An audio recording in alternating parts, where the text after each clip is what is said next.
नमस्कार बच्चों, कैसे आप लोग? तो उम्मीद है आप लोग बढ़िया होंगे। प्यारे बच्चों, जैसा कि आपको पता है कि हम लोग पढ़ रहे थे चैप्टर जिसके अंतर्गत हम लोग बात कर रहे थे वेक्टर के बारे में, ठीक है। तो अभी आप इससे पहले का लेक्चर नहीं देखे तो डिस्क्रिप्शन में पूरा लिंक है, आप वहां पे देख सकते हो, ठीक है। तो प्यारे बच्चों, इसमें हुआ क्या? तो हम लोग लास्ट क्लास तक वेक्टर के बारे में जब पढ़ रहे थे तो यहाँ पर देखिएगा। ओके। तो वेक्टर के बारे में इंट्रोडक्शन पढ़ा, उसके एंगल पर है, वो एंगल के बाद वो कैसे एंगल निकाला जाता है वो सारी कहानी देखा, रिप्रेजेंटेशन देखा। आज हम लोग पढ़ने वाले हैं वेक्टर का जोड़, घटाव और गुना नहीं पढ़ेंगे। आज सिर्फ एडिशन कंपोनेंट पढ़ेंगे, ठीक है। दो चीज पढ़ेंगे। तो सबसे पहली बात प्यारे बच्चों, सवाल आता है कि जैसे अलजेब्रा होता है तो अलजेब्रा में कैसे होता है, प्लस सीखना है, माइनस सीखना है, गुना सीखना है और भाग सीखना है, ठीक है। ये सारी चीज हमको सीखना है, ठीक। तो एक बार मैं आपको शॉर्ट नोट दे दूं आपको पहले वेक्टर का, फिर क्वेश्चन भी करवाऊंगा इस पे। तो मान के चलिए हम लोगों के साथ क्या है कि एक टॉपिक आता है types of vector. Types of vector. तो देखो, ऐसे तो हम वेक्टर को कई टाइप लिखवा सकते हैं, जैसे equal vector, unequal vector, polar vector, linear vector, ये सब। लेकिन वो सब कब काम आता है? जब आप फाउंडेशन कोर्स पढ़ रहे हो, थ्योरेटिकल कहानी पढ़ रहे हो, तब तक काम आता है। लेकिन अगर आप इसे नीट जेई के पर्पज से टारगेट के लिए पढ़ रहे हो तो इस मेमोरी में 2x2 नॉलेज मैं आपको देना चाहता हूँ, ठीक है। तो इसमें जो एक दो वेक्टर आपको याद रखने चाहिए, उसमें एक वेक्टर का नाम है जीरो वेक्टर। जीरो वेक्टर का मतलब होता है वैसा वेक्टर जिसका मैग्नीट्यूड कितना हो, जीरो हो, ठीक है। और इसके ऊपर डायरेक्शन हो। कहीं का समझ में नहीं आया तो मान के चलिए ए वेक्टर में से ए वेक्टर घटाएंगे तो कितना आएगा, जीरो, ठीक है। तो इसको वेक्टर क्यों लिखे? क्योंकि इससे ये पता चलता है कि ये दो वेक्टर के घटाव से आया है, ठीक। लेकिन अगर तुम सपोज करके देखो कि अगर यही चीज एक स्केलर के घटाव से आता तो सिंपल जीरो लिखते। तो फिर उस जीरो में इस जीरो में क्या अंतर होता? क्योंकि ये स्केलर के घटाव से है, ये वेक्टर के घटाव से है। कोई बड़े आदमी अपने माता पिता जब उसके मर जाते हैं, कभी कभी बड़े बड़े आदमी होकर, तो उसके ऊपर वो स्मारक बनाता है। स्मारक से क्या पता चलता? मर तो वो भी गया, मर तो गरीब का भी गया। उससे पता चलता है कोई अमीर आदमी का घर से कोई मरा है, ठीक है ना। तो इस हिसाब से वो काम करता है। तो बच्चे लोग अब देखिएगा, यहाँ पर भी अब आता है नेक्स्ट, जिसको बोलते हैं यूनिट वेक्टर, ठीक है। देखो, जैसे आपको जरूरत होगी ना डायरेक्शन की, वहां पे यूनिट वेक्टर बड़ी काम करेगा डायरेक्शंस की जगह पर। कैसे काम करेगा? देखो, वह वेक्टर जो हमको आइडिया देता हो किसके बारे में, तो डायरेक्शन के बारे में। और यूनिट का मतलब क्या हुआ? जिसका मैग्नीट्यूड कितना हो, वन। तो वैसा वेक्टर जिसका मैग्नीट्यूड कितना हो, वन, यानी यूनिट हो, और उसके साथ वो सिर्फ आइडिया देता हो किसके बारे में, डायरेक्शन के बारे में, इसी को क्या बोलेंगे, यूनिट वेक्टर। यूनिट वेक्टर को दिखाने का तरीका भी यूनिक है, ठीक है। कैसा यूनिक है? कोई भी वेक्टर लिख डालो, उसके ऊपर कैप लगा दो। तो ये कैप का मतलब होता है कौन सा वेक्टर, यूनिट वेक्टर। अब जिसका मतलब क्या हुआ कि कोई वेक्टर, किसी वेक्टर को उसी के मैग्नीट्यूड से भाग दे दोगे, तो किसी संख्या को उसी संख्या से भाग देने पर वन आता है, और हमको चाहिए भी वन था। इसीलिए किसी वेक्टर को उसके मैग्नीट्यूड से भाग दोगे तो मैग्नीट्यूड से मैग्नीट्यूड कट जाएगा, डायरेक्शन बच जाएगा, और हमको चाहिए भी डायरेक्शन था। तो बताइए यूनिट वेक्टर का फॉर्मूला क्या हो जाएगा, आर कैप बराबर R vector upon R. Simple सी बात है यार, ठीक है। अब चलिए सवाल आता है, जो हमने वेक्टर पढ़ाया है उसमें आता है जोड़, तो उसको बोलते हैं एडिशन ऑफ वेक्टर। तो अभी हम लोग पढ़ने वाले हैं एडिशन, ठीक है। एडिशन, ठीक है। तो अब देखिएगा, एडिशन में एक नियम है, ठीक है, तीन नियम है हालांकि। देखो, अगर हमको वेक्टर को जोड़ना है तो वेक्टर पे देखो, मेरा क्या है ना, बहुत सिंपली आपको पढ़ाता हूँ। सिंपली मतलब इतना सिंपल करना चाहता हूँ जिससे एक बच्चा भी आए ना तो उसको ये सारी चीजें बहुत इजीली समझ में आ जाए। इसमें मैं बिना मतलब के न्यूमेरिकल टूमेरिकल नहीं खोजूंगा, ताकि आपका कॉन्सेप्ट में ना उड़ जाए। पहले एक बार हमको वेक्टर का कॉन्सेप्ट रेडी करने दो, उसके बाद मैं आपको डीपीपी दूंगा। जैसे आज की क्लास में कल जब मैं आऊंगा तो कल न्यूमेरिकल करवाऊंगा, इस पर डीपीपी दूंगा। तो उस दिन, जिस दिन मैं न्यूमेरिकल की क्लास करूंगा ना, सेपरेट पूरा ध्यान न्यूमेरिकल पे रखना। अभी मैं थ्योरी की क्लास कर रहा हूं तो तुम सेपरेट अपनी पूरा ध्यान थ्योरी पे रखो, ठीक है। तो मैं क्या कह रहा हूं कि जो एडिशन है वो बोलेगा कितने वेक्टर का, तो आप बोलिएगा कितने वेक्टर का, टू वेक्टर का। एडिशन कितने वेक्टर्स का है, टू वेक्टर्स का, ठीक है। तो जब दो वेक्टर का एडिशन होगा ना, तो इसके साथ दो नियम काम करेंगे। कितने नियम काम करेंगे, दो। एक को बोलते हैं ट्रायंगल लॉ,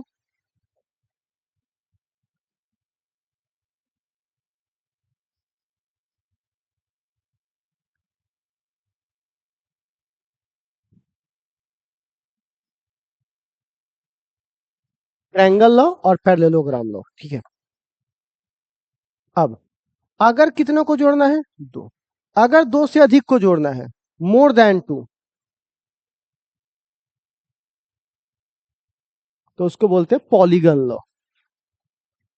लेकिन हम लोग को टारगेट वाले कोर्स में इस पे ध्यान नहीं देना है, इस पे ध्यान नहीं देना है, सिर्फ किस पे ध्यान देना है, ट्रायंगल लॉ पे, ठीक है ना। तो अगर हम एक लॉ को पढ़ लेंगे तो हम दो वेक्टर को सीख जाएंगे, और इसी लॉ का थोड़ा सा परिवर्तन करोगे तो ये क्या बन जाएगा, पैरेललोग्राम। तो आप समझ सकते हो कि हमको कहाँ फोकस करना है, ट्रायंगल पर, ठीक है।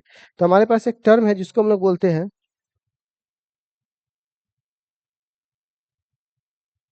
ट्रायंगल लॉ ऑफ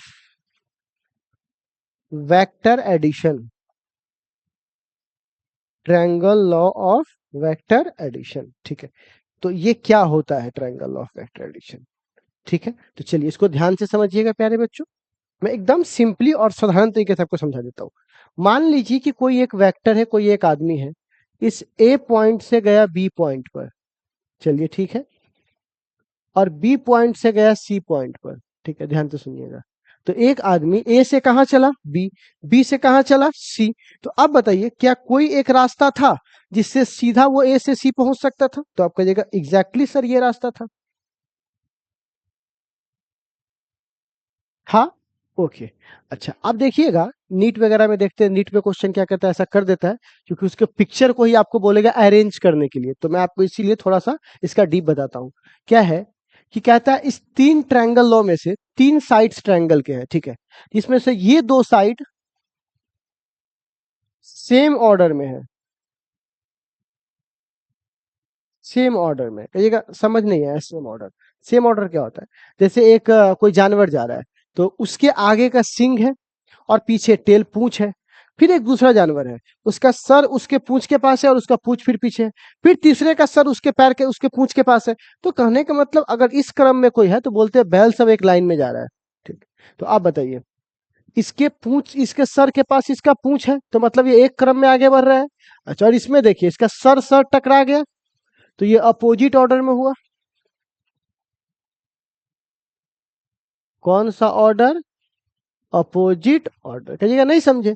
आपको दो सर, दो आदमी एक दूसरे के आमने सामने है तो सर से सर टकरा जाएगा, तो बोलेंगे वो दोनों अपोजिट आ रहा था इसलिए टकरा गया। सेम दिशा में तो टक्कर नहीं होता। रोड पे क्या होता है, जब आदमी टकराता है तो दो कार आपस में सामने से टक्कर मारती, टक, ठीक है। और अगर मान के चलिए वो कॉर्नर से मारती तो एक आगे और एक पीछे से मारेंगे तो बोलेंगे सेम लेन में था, और सामने से आके मारेंगे तो बोलेंगे अपोजिट लेन में था, ठीक है। तो यहाँ पर ये क्या हो जाएगा, अपोजिट ऑर्डर में हो जाएगा। तो कोई अगर आपसे क्वेश्चन पूछता है कि भैया ट्रायंगल ऑफ वेक्टर एडिशन क्या है, तो आप सिंपली कहिएगा कि सबसे पहले बात तो ये है, ठीक है, कि जो मतलब कि दो वेक्टर्स हैं, दो गिवन वेक्टर्स,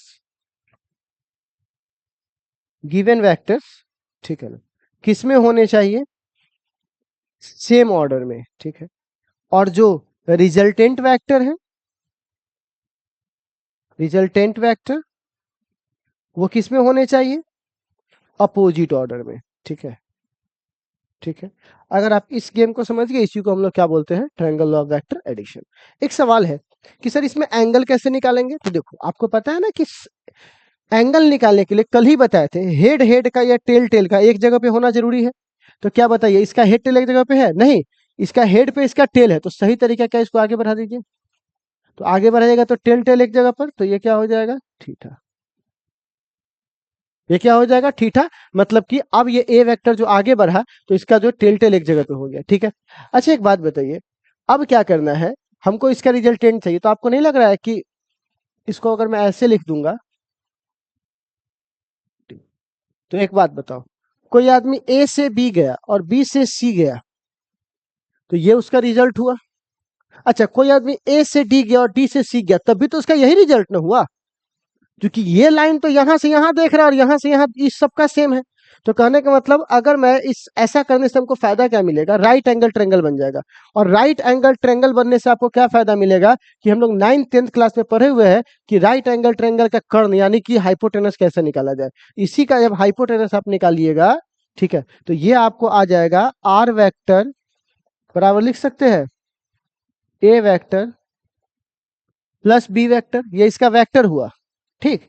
और अगर हम इसका मैग्नीट्यूड निकालेंगे, क्या निकालेंगे, मैग्नीट्यूड, ठीक है। मैग्नीट्यूड। तो आप समझ लीजिए कैसे मैग्नीट्यूड निकालेंगे। तो क्या करेंगे, हम बोलेंगे AC के square is equal to AD का स्क्वायर प्लस DC का स्क्वायर। ठीक है, AC को R बोलते हैं तो R के स्क्वायर। ठीक है, अब AD को लिख सकते हैं AB प्लस BD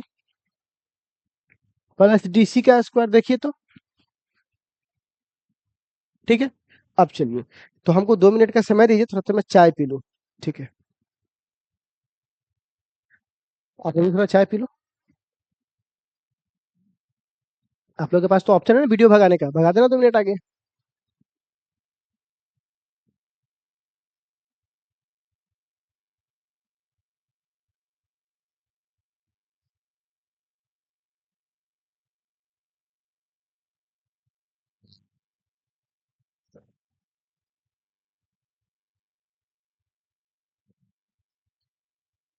वर्तमान क्या है? आंखों का धोखा। फास्ट क्या है? सीखने का मौका।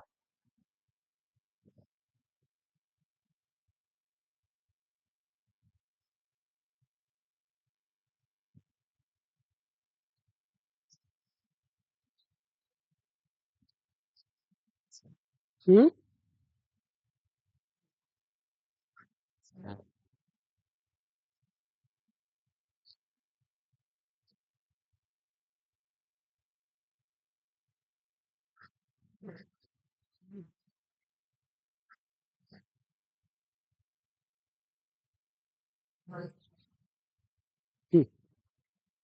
सॉरी और थैंक यू फॉर आपका patience. Patience patience, have some patience. Okay, तो आर इक्वल टू, आप देखो मैंने इतना को इतना और इतना में तोड़ दिया। ठीक है, तो आप बताओ R square is equal to, अब ए बी की जगह, तो ए बी को मैं ए बोलूंगा और बी सी को मैं इसको बी बोलूंगा। ठीक है, तो इसको बोलूंगा ए प्लस बी डी को बी डी रहने दो plus D C, D C का पता नहीं तो डी सी रहने दो। तो अब हमको बी डी और डी सी का मान निकालना है। ठीक है, तो बहुत सिंपल है यार, कैसे? फिर राइट एंगल ट्रायंगल काट लो। टेंशन लेने का नहीं, टेंशन देने का। ये बी डी और ये सी और ये बी और ये थीटा, थीटा के सामने वाले को परपेंडिकुलर। ओके, थीटा के सामने वाले को परपेंडिकुलर, 90 के सामने वाले को एच, तो एच की वैल्यू दी गई है और इसको क्या बोलेंगे, बेस। ओके, तो आप बताओ तो यहाँ पर पाइथागोरस का प्रमेय लगेगा यार। तो आप बताओ तो अगर हमको साइन थीटा लगाएंगे यहाँ से, sine theta is equal to, तो लिख सकते हैं परपेंडिकुलर अपॉन हाइपोटेनस। तो परपेंडिकुलर कौन है? डीसी। हाइपोटेनस कौन है? बीसी, लेकिन बीसी की वैल्यू बी है। तो बताओ डीसी बराबर क्या आ जाएगा, तो बी साइन थीटा। ठीक है, अब बताओ, तो इसी तरह अगर मुझे, अगर ये नहीं चाहिए, बीडी का मान चाहिए, तो कॉस थीटा बराबर क्या लिखूंगा, बेस अपन हाइपोटेनस यानी बी। तो बताओ बी डी बराबर क्या हो जाएगा, बी कॉस थीटा। ओके, तो आप बताओ ये वैल्यू कितना आएगा, R square is equal to A plus B D का मान बोलिए, बी कॉस थीटा का होल स्क्वायर, और डी सी का मान बोलिए, बी साइन थीटा का होल स्क्वायर। अब इसको तोड़ दीजिए, तो तोड़ने के बाद ये क्या हो जाएगा, सिंपल ए स्क्वायर प्लस ये जो ये टर्म है उसका square plus B two A B cos theta, 2a, और ये जो पूरा टर्म है वो पूरा टर्म, और प्लस इसको क्या लिखूंगा, B square sine square theta. इसमें से कॉमन लेके काट सकता हूँ, तो सीधे यहाँ पर क्या हो जाएगा, आर स्क्वायर बराबर ए स्क्वायर, बी स्क्वायर में कॉस स्क्वायर थीटा है और बी स्क्वायर में साइन स्क्वायर, तो बी स्क्वायर कॉमन लूंगा तो sign square theta plus cos square theta बराबर 1, और दोनों में से बी कॉमन लिया हूँ। ठीक है, अब प्लस पहले से क्या मौजूद है, 2ab कॉस थीटा। ठीक है, चल, तो हमारे आर स्क्वायर की वैल्यू आ गई। चलिए, अब अगर इसी में किसी ने बोला कि भाई मेरे को एंगल निकाल के दिखा, ये अल्फा रिजल्टेंट के साथ जो एंगल बन रहा है वेक्टर का, पहले वाले वेक्टर का, उसका क्या होगा। तो आप ध्यान से देख, tan अल्फा बराबर डायरेक्शन के लिए सी डी अपॉन पूरा A D, D C upon A D को क्या बोलूंगा, A B plus B D. ठीक है, तो tan अल्फा बराबर, बोल डीसी की वैल्यू कितनी होगी, तो डीसी की वैल्यू यहाँ निकाले हुए, बी साइन थीटा। अच्छा, ए बी की वैल्यू ए, और बी डी की वैल्यू कितनी होगी, बी डी की, हाँ यहाँ से निकला हुआ है ना, बी कॉस थीटा, हो गया। तो हमने यहाँ से tan अल्फा की वैल्यू आराम से निकाल लेनी है, ठीक है, ये हमारे पास है। तो चलिए, इतना बात समझने में कोई दिक्कत, मैं जानबूझकर इसको पूरा एक बार प्रूफ करवा दिया हूँ, इसलिए करवा दिया हूँ क्योंकि इसमें कई सारे छोटे छोटे परिवर्तन करके चेंज करके क्वेश्चन में आपको दूंगा नीट वगैरह जेई वगैरह का, तो आप देखिएगा ये एक्सप्लेनेशन थोड़ा काम आता है, थोड़ा कोर कॉन्सेप्ट था, इसलिए मैंने पूरा बना दिया, ठीक है। आई होप आप बोर हो चुके होंगे, क्योंकि ये कॉन्सेप्ट थोड़ा सा मैथमेटिकल था, और मैथमेटिक्स में नीट वाले बच्चे खासकर सो जाते हैं, ठीक है, जेई वाले तो 1 मिनट रुक जाते हैं, नीट वाले सो ही जाते हैं। खैर, तो बच्चे लोग, अगर मैं इस वाले फॉर्मूला में बोलूंगा मैक्सिमम मान निकाल दो, आर का मैक्सिमम, तो आर का मैक्सिमम मान तभी निकलेगा जब थीटा बराबर 0 डिग्री होगा, क्योंकि कॉस 0 का मान 1 होता है। दो वेक्टर है, उसके सिर्फ एंगल को आप चेंज कर सकते हो, तो मैक्सिमम वैल्यू क्या आ सकता है, तो इसको 0 को पैरेलल बोल सकते हैं। तो अगर कॉस 0 होगा तो कॉस 0 का मान 1, तो बताइए आर स्क्वायर बराबर क्या आ जाएगा, आर मैक्स का फॉर्मूला क्या आ जाएगा, A square plus B square plus 2ab। तो बताइए आर बराबर क्या हो जाएगा, रूट अंडर, ठीक है, ए प्लस बी का होल स्क्वायर, स्क्वायर से कट जाएगा, तो आर मैक्स बराबर क्या हो जाएगा, ए प्लस बी। ये इसकी मैक्सिमम वैल्यू हुई, ठीक है। इसकी मिनिमम, मिनिमम से पहले 90 डिग्री पे देख लो, जब थीटा बराबर 90 डिग्री हो तब क्या होगा, तो 90 डिग्री पे ये खत्म हो जाएगा, क्योंकि कॉस 90 का मान 0 होता है, तो ये पूरा खत्म, तो सिर्फ क्या बचेगा, सिर्फ बचेगा ए स्क्वायर प्लस बी स्क्वायर, और यहाँ से स्क्वायर हटाओगे तो यहाँ पे क्या चढ़ जाएगा, रूट, ठीक। अगर थीटा बराबर 180 डिग्री हुआ, तो 180 को बोलते हैं अपोजिट, और कॉस 180 का मान होता है -1, जो कि सबसे मिनिमम वैल्यू होता है, तो आर मिनिमम, तो यहाँ माइनस रखोगे -1, तो ये माइनस हो जाएगा, और माइनस होते हुए ए माइनस बी का होल स्क्वायर हो जाएगा, और स्क्वायर से स्क्वायर रूट खत्म हो जाएगा, तो यहाँ पर सीधे लिख सकता हूँ ए माइनस बी। तो बताइए आर का मैक्सिमम वैल्यू कितनी है, ए प्लस बी, मिनिमम ए माइनस बी, तो रेंज यहाँ से लेकर यहाँ तक हुआ, ठीक है। तो आई थिंक आप लोगों ने ये समझ लिया होगा कि जोड़ कैसे किया जाता है। जोड़ के अपार असफलता के बाद अब बारी आती है घटाव यानी सब्सट्रैक्शन का। घटाव कैसे होगा, सब्सट्रैक्शन क्या होगा, तो दो वेक्टर का सब्सट्रैक्शन कैसे होगा, देखिए, दो वेक्टर का घटाव कोई घटाव नहीं होता है, बल्कि एक तरह का जोड़ ही होता है। कहिएगा ये क्या बात बोल रहे हैं आप, ठीक है, बता रहा हूं। जैसे मैं ए में से बी घटा रहा हूं, तो ए में से बी घटा नहीं रहा हूं, बल्कि ए में जोड़ रहा हूं -b। ऐसा करने से आपको क्या मिल गया, क्या मिल गया, ए प्लस बी का यहाँ निकाले ये फॉर्मूला, तो ए प्लस बी का यहाँ पर भी निकालना है हमको, या खाली बी की जगह -b है, बाकी टर्म तो यही है, तो हम वो सब जो निकाले हैं ना उसका इस्तेमाल यहाँ कर लेंगे, ठीक। तो आप बताइए, ए का दिशा ऐसे था और बी पहले ऊपर था, लेकिन चूंकि अब ये -b है, तो माइनस का मतलब ही क्या होता है, अगर x इधर है तो -x इधर होगा, y ऊपर है तो सीधे 180 डिग्री घूम जाता है। तो बताइए अगर b इधर है तो -b किधर होगा, नीचे, तो इसका रिजल्ट ये होगा कि नहीं होगा, ठीक है। तो आप बताइए, ये एंगल अगर थीटा था, ये एंगल थीटा था, देखिए ना यहाँ पर, ये एंगल थीटा था, तो अगर ये एंगल थीटा था, तो बताओ ये एंगल कितना होगा, ये पूरा 180 होता है, 180 में से थीटा खा गया, तो ये कितना बचेगा, 180 माइनस थीटा, कितना बचेगा, 180 माइनस थीटा। तो आप बताइए, ए वेक्टर प्लस -b वेक्टर का, ठीक है ना, मैग्नीट्यूड कितना होगा, तो ए वेक्टर माइनस बी वेक्टर का जो मैग्नीट्यूड होगा वो रूट अंडर, जो ये निकाले हुए हैं, ये प्लस वाला का ही है, लेकिन प्लस में पहले क्या जुड़ गया हुआ, माइनस, जिसकी वजह से प्लस माइनस को माइनस कर दिया, पर है प्लस ही, ठीक है। तो आप बताइए क्या फॉर्मूला होगा, ए का स्क्वायर प्लस बी का स्क्वायर, कहिएगा पर सर यहाँ तो -b है, ठीक है। देखो बुआ ध्यान से सुनना, -b नहीं है, बल्कि हम मैग्नीट्यूड रखते हैं, ठीक है। तो अगर -b का अगर मैग्नीट्यूड भी चेक करोगे तो बी ही आएगा, इसलिए यहाँ पे -b मत रखना, यहाँ पे बी रखना, क्योंकि हम ए का मैग्नीट्यूड, बी का मैग्नीट्यूड, दो गुने ए का मैग्नीट्यूड बी का मैग्नीट्यूड कॉस थीटा, ठीक है। तो जो माइनस प्लस करेगा वो ए बी नहीं करेगा बल्कि कॉस करेगा, ठीक है, प्लस 2ab, और कॉस 180 माइनस थीटा, और कॉस 180 माइनस थीटा को माइनस कॉस थीटा कहते हैं, तो A square plus B square -2ab cos theta, cos 180 minus theta को माइनस कॉस थीटा कहते हैं, तो ये माइनस आगे आ गया, तो ये हमारा a माइनस बी का निकल गया, ठीक है।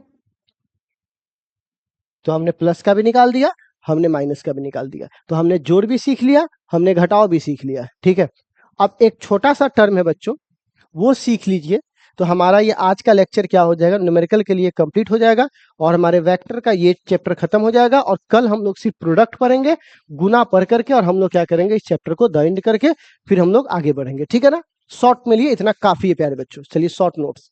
तो अब हम लोग प्यारे बच्चों क्या कर रहे हैं, ठीक है, अब पढ़ने जा रहे हैं कंपोनेंट्स ऑफ वेक्टर। ठीक है, या इसको बोलते हैं रिजोल्यूशन ऑफ वेक्टर। अब कहिएगा 1 मिनट सर, ये क्या है रिजोल्यूशन ऑफ वेक्टर, जरा समझाइए तो हमको। मैं अभी आपको समझा देता हूँ और इसकी जरूरत क्यों है। देखो, एडिशन में क्या होता है प्यारे बच्चों, दो वेक्टर आपको दिया हुआ रहता है, आप इस दोनों का रिजल्ट निकालते हो। ठीक, जबकि कंपोनेंट वाला में क्या होता है, एक वेक्टर दिया होता है और आप इसके कंपोनेंट तोड़ते हो, मतलब ये कितने से मिलकर के बना है। ठीक है, ये आप तोड़ते हो। समझ में आया, पहले क्या होता था, वेक्टर दिया होता था, रिजल्ट फाइंड आउट करते थे। अब क्या होगा, रिजल्ट दिया रहेगा और किस दो से मिल के बना है ये हमको फाइंड आउट करना है। तो एक बात बताइए, कोई आदमी ऐसे बोल सकता है, कोई आदमी यहां से यहां गया और यहां से यहां गया, कोई ऐसे ही बोल सकता है, कोई यहां से यहां गया, यहां से यहां गया, तभी तो उसका रिजल्ट कहलाएगा। कोई यहां से यहां गया, यहां से यहां गया, तभी तो उसका रिजल्ट कहलाएगा। तो एक रिजल्ट के कई वेक्टर्स हो सकते हैं, ठीक है ना, पर दो वेक्टर्स के हमेशा एक ही रिजल्ट होंगे। कहानी आपको थोड़ा समझ में आ रहा है, दो वेक्टर्स के एक ही रिजल्ट होंगे, लेकिन एक रिजल्ट के कई वेक्टर्स हो सकते हैं। ठीक, तो इसीलिए कहा जाता है, ऐसे तो बच्चे कंफ्यूज ही हो जाएगा कि हम कौन सा पकड़े, तो इसीलिए कहा जाता है रेक्टेंगुलर, कि आपको कौन सा कंपोनेंट लेना है, रेक्टेंगुलर। रेक्टेंगुलर कहने का मतलब होता है कि मान के चलिए कोई कंपोनेंट है, तो रेक्टेंगल में कितना डिग्री एंगल होता है, 90 डिग्री सभी पार्ट्स के। तो बताइए, ये जो आप रिजल्टेंट है इसका आर, ठीक है, इसको आप दो भागों में तोड़ेंगे। मान लो कोई आदमी यहां से यहां गया और यहां से यहां गया, तो आप बताइए इस दोनों के बीच में एंगल कितना डिग्री है, 90। और एक इसका कौन सा कंपोनेंट है, पैरेलल सरफेस के, और एक सरफेस के क्या है, परपेंडिकुलर, और ये एंगल क्या है, थीटा। तो आप बताइए इस आर को हमने कितने भागों में तोड़ दिया, दो, एक पैरेलल और एक क्या है, परपेंडिकुलर। अगर मेन बैच होता तो पूरा लेक्चर देते, कंपोनेंट, मसाला, ये वो बहुत सारी बातें, बट यहाँ उतना टाइम नहीं है ना हम लोग के पास, न्यूमेरिकल्स भी तो देखने हैं ना, इसीलिए हम लोग कॉन्सेप्ट लेकर के निकल जाते हैं। ठीक है ना, T20 खेलना है भाई हम लोगों को यहाँ पे। तो आप बताइए, हमें इस दोनों की वैल्यू चाहिए, तो कैसे निकालेंगे, तो हमको ये दिया हुआ है, एंगल दिया हुआ है, तो आपको पता ना, थीटा के सामने वाले को परपेंडिकुलर, 90 के सामने वाले को हाइपोटेनस, और जो बच गया उससे बेस। तो आप बताइए साइन थीटा बराबर क्या होगा, साइन थीटा बराबर होगा परपेंडिकुलर अपॉन एच। परपेंडिकुलर कौन है यहाँ पर, डेल्टा। पर अब बताओ, अब बेस कितना है वो, सॉरी एच कितना है, आर। तो बताइए आर परपेंडिकुलर का मान कितना आया, तो आर साइन थीटा।